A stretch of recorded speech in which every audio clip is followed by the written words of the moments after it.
Hi, everyone. This is lesson 5.1. So for our college algebra unit, this is the beginning of a new unit on rational expressions. We're eventually going to be learning how to do a lot of different things with rational expressions. So today, what you're watching right now, we'll be talking about domain, simplifying, multiplying, dividing. Then in a future lesson, we'll be working on finding common denominators, adding and subtracting. Eventually, we'll get to dividing, as well as solving equations that have rational expressions. So lots to come with rational expressions and functions. The word rational means fractional, by the way. So these are all expressions that are fractions. And so the very first thing we start with here is just remembering that fractions really can't have a denominator of 0. That would make them undefined. So that's where we start when we talk about finding the domain of a rational function. Okay, so just backing up a little bit, our first definition, a rational expression consists of the quotient of two polynomials. So that's a fraction. Quotient means dividing. And then where the polynomial in the denominator is non-zero. So denominator can't be 0. So when you're asked to find the domain or asked any question about whether the expression is defined or undefined, it really all comes down to the denominator not being allowed to be equal to 0. So in the first example, find the domain of this function, f of x equals x minus 3 over 2x plus 5. The main point here is when you're finding domain, what can x equal? X could really be anything. You can plug in almost anything you want for x, except anything that would make the expression undefined. So the one value that you can't plug in would be anything that would make the denominator equal to 0. So to find the domain, we set the denominator equal to 0 to figure out what x cannot equal. So 2x plus 5 equals 0. We solve, we get negative 5 over 2. So we exclude that from the domain. So in other words, x cannot equal negative 5 over 2. It can be any real number except for negative 5 over 2. So there's two different ways of writing the domain. One is sort of a set notation, the set of all x such that x is a real number and x is not equal to negative 5 over 2. Or another way to write this is interval notation. So I'll just kind of illustrate what's going on here on a number line. Here's negative 5 over 2. Basically, the domain is everything else. So everything to the left or less than negative 5 over 2, as well as anything to the right or greater than negative 5 over 2. So those two different intervals I just put on the screen there in red, those are the two different intervals in our answer. Reading from left to right, we have negative infinity to negative 5 over 2, using parentheses because we're excluding it. We're not including it in the domain. And then we use the union symbol to say that we're also adding on another part to our answer. And then the second interval, parentheses, negative 5 over 2 to positive infinity. So feel free to just write those little infinity symbols on either side of your number line to remind yourself that that's where they go, and just remind yourself to put everything in order. So that's an example of finding the domain of a rational function. So let's take a look at our first official example down below, example 1. Find all numbers for which the rational expression is not defined.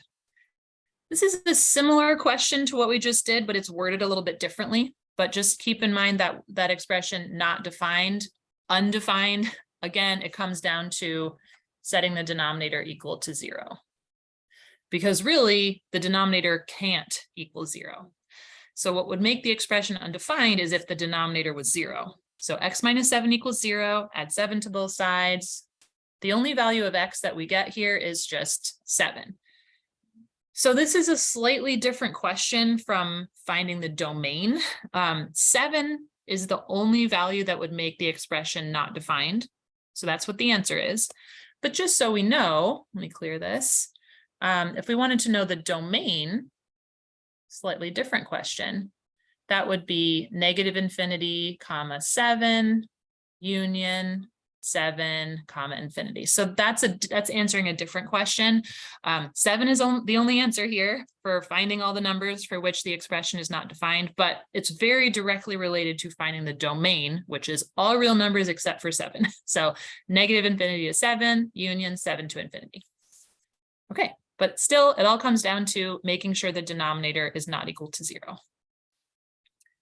Okay, so here we go with domain again, example 2 on the next page. Find the domain of f if f of x equals, then we have a fraction, x squared minus 1 over x squared plus x minus 6.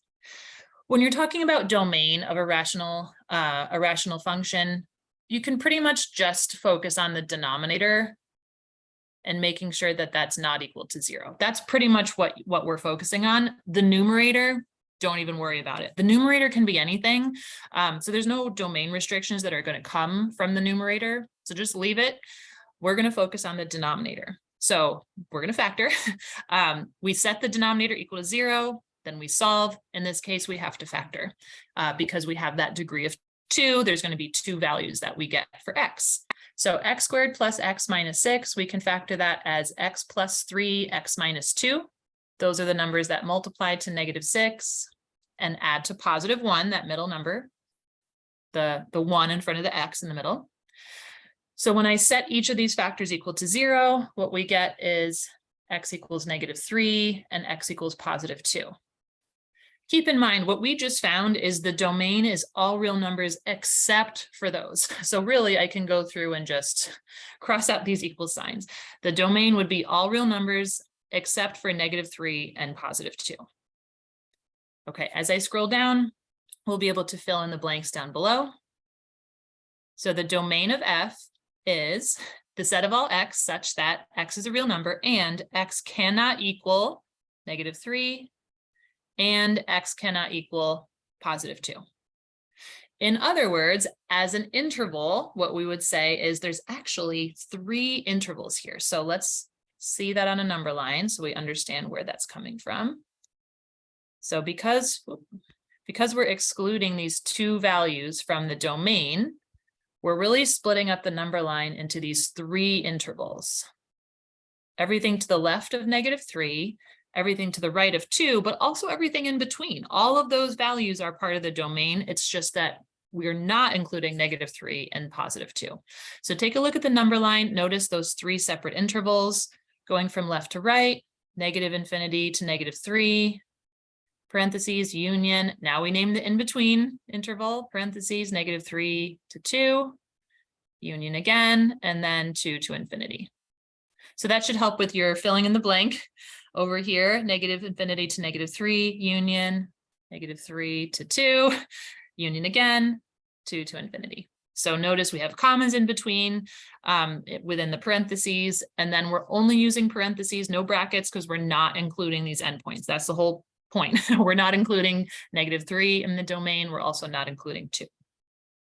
Okay, so as we move on and learn more operations with rational expressions, we do need to keep this in mind that no matter what we're doing, we need to always just make sure that the denominator is not equal to 0 and just keep that always present as we're solving problems. It'll come up in the future when we're solving rational equations.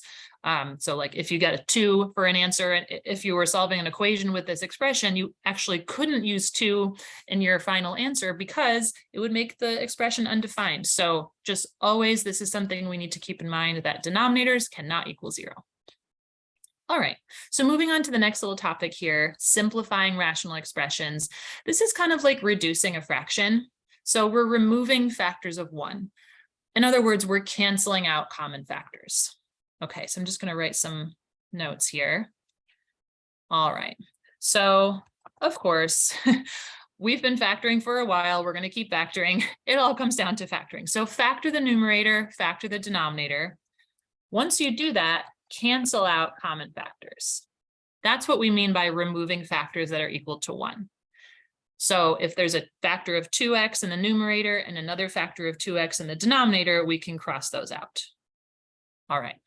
You want to be careful not to cancel too soon, though. It is important to start by factoring. So these 2's in the original expression, 2x squared plus 6x all over 2x to the third. Don't start crossing out yet. Make sure you factor first. So the way we start this one is we factor 2x out of the numerator. That's the GCF, and we get x plus 3.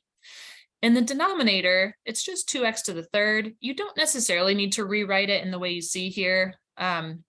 Because it's just a monomial, you can kind of just leave it if you prefer.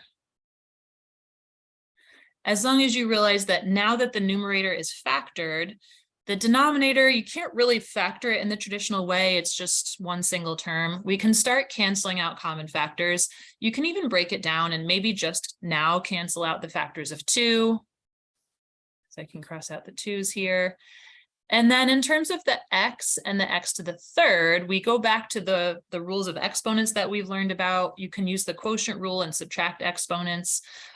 Since there's higher powers of x in the denominator, you can subtract 3 minus 1 and you're left with just x squared in the denominator. So that's a slightly different approach you can use.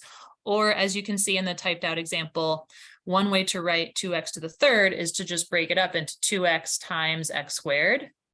The purpose of doing that is so you can clearly see that this factor of 2x cancels from the numerator. So either way, factor first, then cancel out common factors. And that's the way you simplify your rational expression, and then you're done. Okay, so that one was already done. Let's take a look at one that we get to do. Okay, so we start with a fairly simple example that's just monomials, 5xy over 30x. Then we'll go to some harder ones where we have to do a little more factoring. So 5xy, it's pretty much as factored as it's going to get. 5xy. Not really much to do there. But the 5 is a factor, the x is a factor, the y is a factor. Coming down to the denominator, 30x, the way I can factor 30, maybe you choose to break it down using a factor tree. And keep in mind, the only other number in the numerator is 5. So I'm just going to break it down as 5 times 6. You could break down the 6 more into 2 times 3. But that's not really necessary because there's no other reducing that's going to happen. So I'll just write it like this, 5 times 6. And then, of course, you still have the x. All right, now we get to cancel out common factors. So there really wasn't much factoring to do other than writing the 30 as 5 times 6. Now we get to reduce. So we can cancel out the 5's. 5 divided by 5 is 1. And then we cancel out the x's. X divided by x is also 1. Then whatever is left, we multiply across. So 1 times y is just 1y. And then 1 times 6 times 1 is 6. So your final answer would be y over 6. And you know what? Maybe you wouldn't write it out in this much detail. Maybe you would just cross out the x's that are already there and just reduce the 5 over 30 into 1 over 6. So that works just as well. Okay, let's get to some where we have a little bit more factoring to do. So skipping down to example 3. So x squared minus 9 over x squared plus 2x minus 3. So right off the bat, I want to say do not cross out the x squareds. You might be tempted to do that because it looks like they're the same and you want to cross out things that are the same. But remember, they're not factors right now. They're being added and subtracted. So it's important to factor first and then see if there's any common factors you can cancel. Okay, so no crossing out yet. Factor first. X squared minus 9, we can factor that using the difference of squares. So that becomes x plus 3, x minus 3. And then in the denominator, we have a trinomial, x squared 2x minus 3. Break that down into 2 binomials. We start with x times x, which is x squared. Our last terms need to multiply to -3 and add to +2, and that would be plus 3 and minus 1. So x plus 3, x minus 1.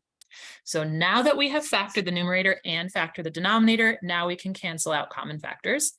The x plus 3 over x plus 3 cancels out to just 1. So we cross out those common factors, and what we're left with is x minus 3 over x minus 1.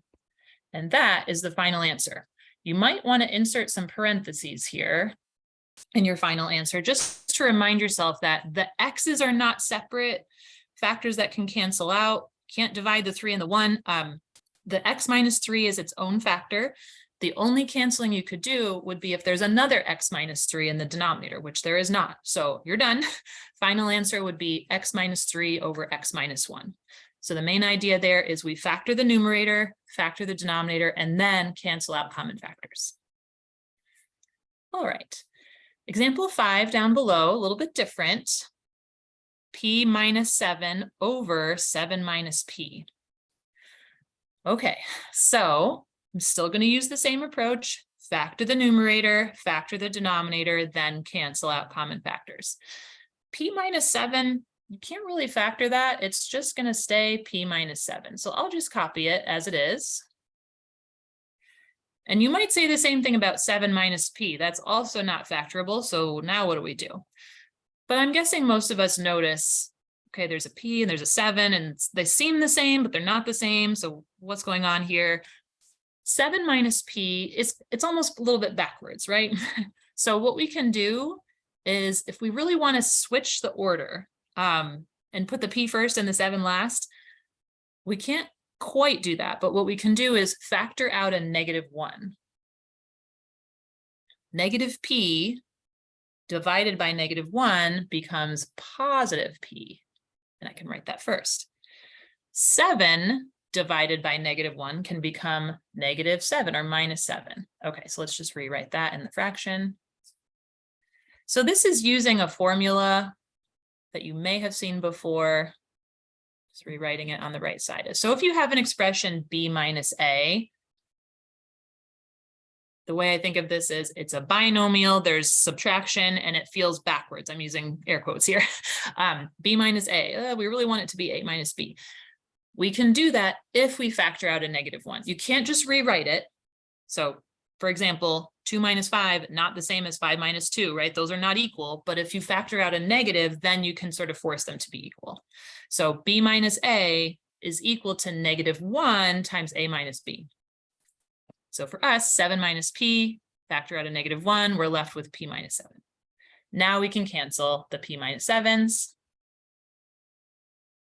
So we end up with 1 over -1, which is just -1. So the answer here has no more variables, it's just -1. So that's kind of a weird one, kind of a weird example, but we were able to do it by factoring out a -1. That allowed us to change the signs and switch the order of our terms in our binomial.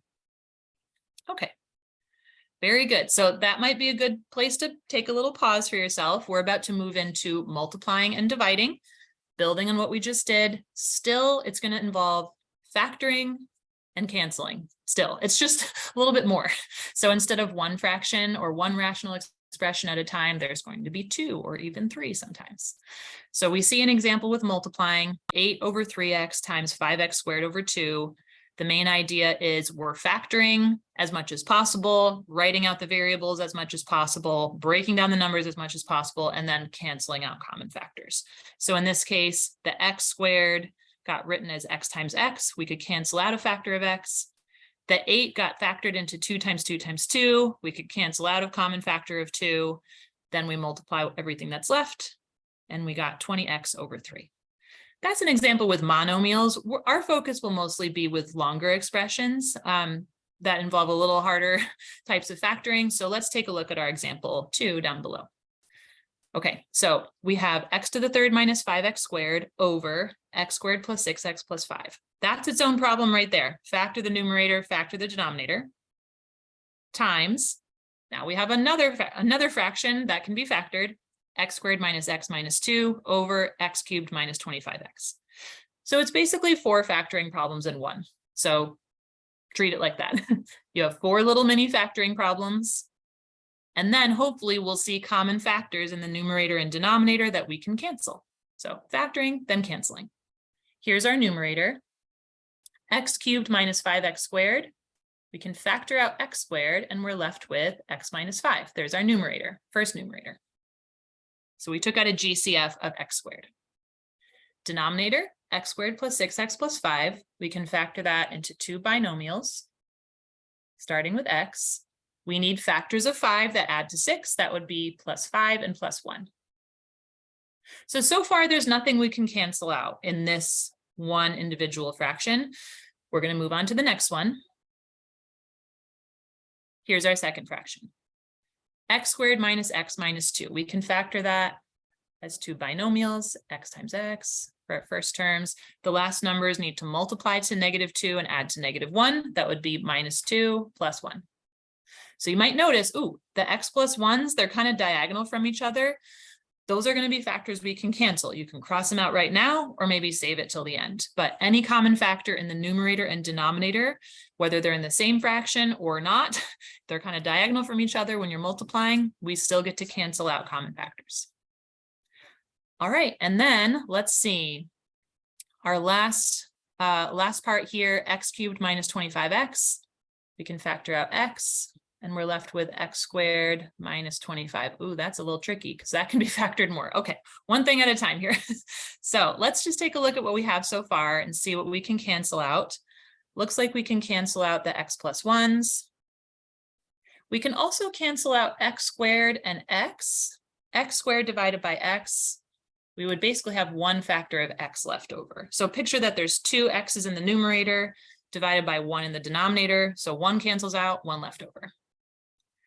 That's all I'm seeing for now, but there's more factoring that we get to do. So I'm going to try to rewrite this maybe. Let's see, just jotting something down in my own little paper here. But yeah, let's rewrite this problem so we can finish factoring and finish canceling. Okay. So what you might already be working on here is the x squared minus 25. That's what we're going to be able to factor more. So pause here if you need to, get this copied down, then we're going to continue. Okay, continuing. So I'm rewriting this as all one problem right now. Here's everything that was in a numerator, x minus 5, x minus 2, just putting it all together, over. We had an x plus 5, and then remember that x squared minus 25, I'll put that in red here. We can factor that more as x plus 5, x minus 5. Okay, so lots of x's and 5's here. There's only one more factor we can cancel out. Anything in the numerator and denominator that's the same gets canceled out. So that means the x minus 5's cancel. The x plus 5's, they're together in the denominator. So they don't cancel, they actually get multiplied together. So in our final answer, we can write it like this. X parentheses x minus 2 in the numerator over, you can either write x plus 5, or you can write in parentheses x plus 5 squared. Either way is fine, it's just a little shorter to write it squared.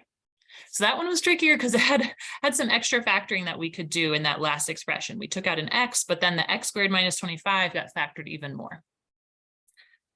Great, okay, that was a multiplication problem. As you may remember with dividing, when we divide fractions, we multiply by the reciprocal, okay? So to divide by a rational expression, multiply by its reciprocal. That's what this formula is saying. So if you're dividing by c over d, that's the same thing as multiplying by d over c. So keep, change, flip might be a phrase you've heard before. Keep the first fraction, change division to multiplication, and then flip the second one. So that's what we'll be doing. Feel free to pause here and review that example that's right here in the middle of the page, or if you have the handout, review that on your own. Let's go jump to an example on our own together. Meaning that's not already typed out for us, that we get to factor together. Okay, so we're going to do example 2, x squared minus 3x minus 10 over x plus 5, divided by x squared plus 2x over x squared plus 4x minus 5. So keeping in mind, we're going to keep, change, flip. So I'm going to start this in the exact same way that we did before and start rewriting the problem and start factoring. So in the numerator, x squared minus 3x minus 10, that's going to be x minus 5, x plus 2. So factors of negative 10 that add to negative 3 would be negative 5 and positive 2. In the denominator, x plus 5. So far, no canceling can happen. Now, as we just learned, when we divide, we are going to multiply by the reciprocal. So I rewrote the division sign as multiplication, just that little dot there. And now I am going to start factoring, but I'm going to make sure to flip my expression as I do so. So for the x squared plus 2x, we would factor out x and get x plus 2. That's now in the denominator. So it's flipping from the numerator to the denominator. That's what we mean by reciprocal. You're flipping the fraction. Okay, and then the original denominator, x squared plus 4x minus 5, flips back up to the numerator. And that's now going to be x plus 5, x minus 1. Because again, those are factors of -5 that add to 4. Okay, so we did all our factoring. We made sure to multiply by the reciprocal. So we changed division to multiplication and flipped the second fraction. And now we get to my favorite part, which is crossing out. So now we can cross out common factors. I see a common factor of x plus 2 in the numerator and denominator, as well as x plus 5 in the numerator and denominator. Maybe in the same fraction, but in this case, they're more diagonal from each other. And we just take whatever is left and rewrite it in factored form. You don't need to redistribute, leave everything factored. So x minus 5, x minus 1 are in the numerator. And the only thing that didn't get crossed out in the denominator is x.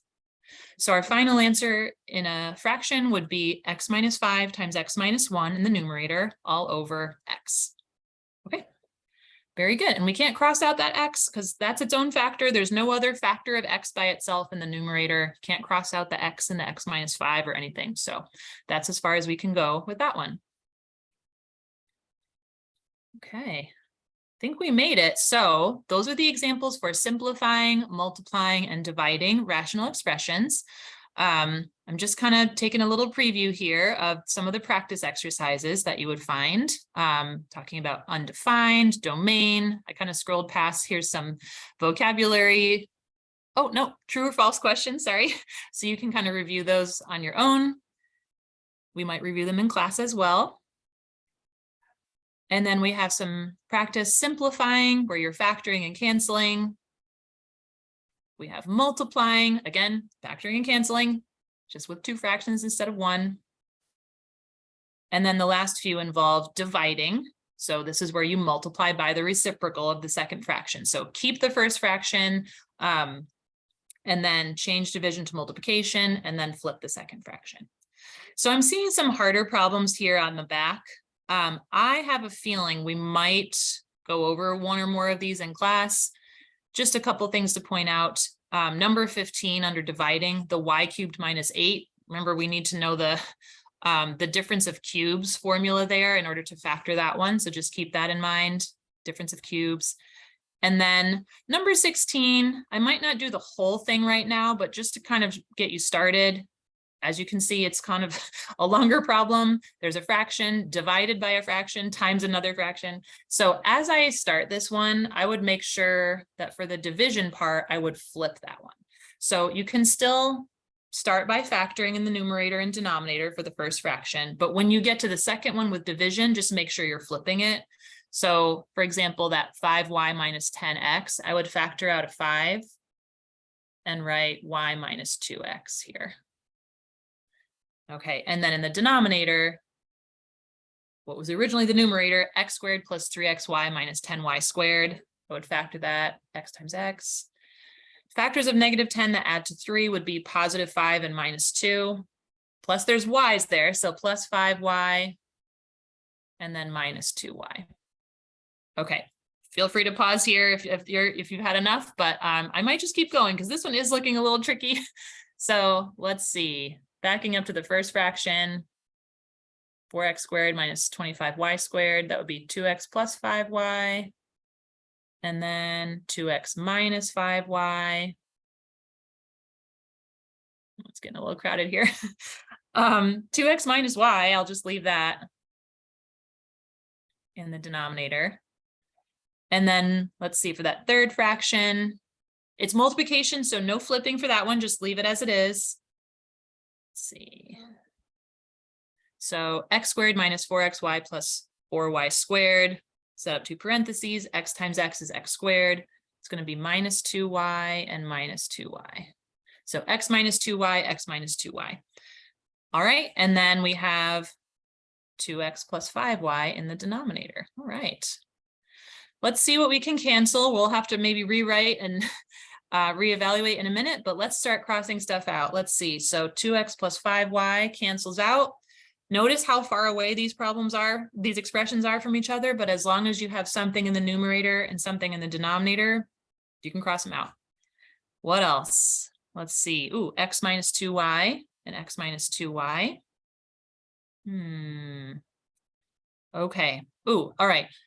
Earlier, I think we saw this situation where we factored out a -1 to kind of switch the order of our two terms. I think that y minus 2x, we're going to be doing that momentarily. So just like I did a few minutes ago, I'm just going to copy this down, rewrite it, and then we'll take it from there. But I think we're getting close.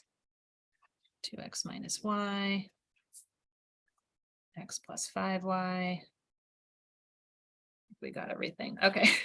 So I'm going to clear what I've written so far and just rewrite where we left off. Okay, so we've crossed stuff out. I'm just rewriting what's still there. All right, so 2x minus 5y still there, over 2x minus y times 5.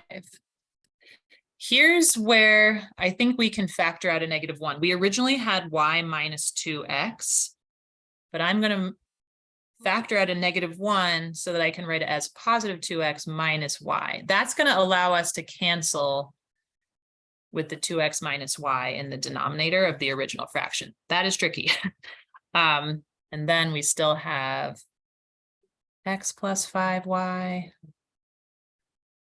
And then the last fraction, we still had x minus 2y, and it was just over nothing left, so over 1 technically. Okay, so I think what we can do is cancel out the 2x minus y now that we factored out the -1 to switch the order. Everything else, I think we can kind of just rewrite it in factored form. So the 5 times -1 will be rewritten as -5, and then the other factors can be rewritten together. All that's left in the denominator is just x plus 5y.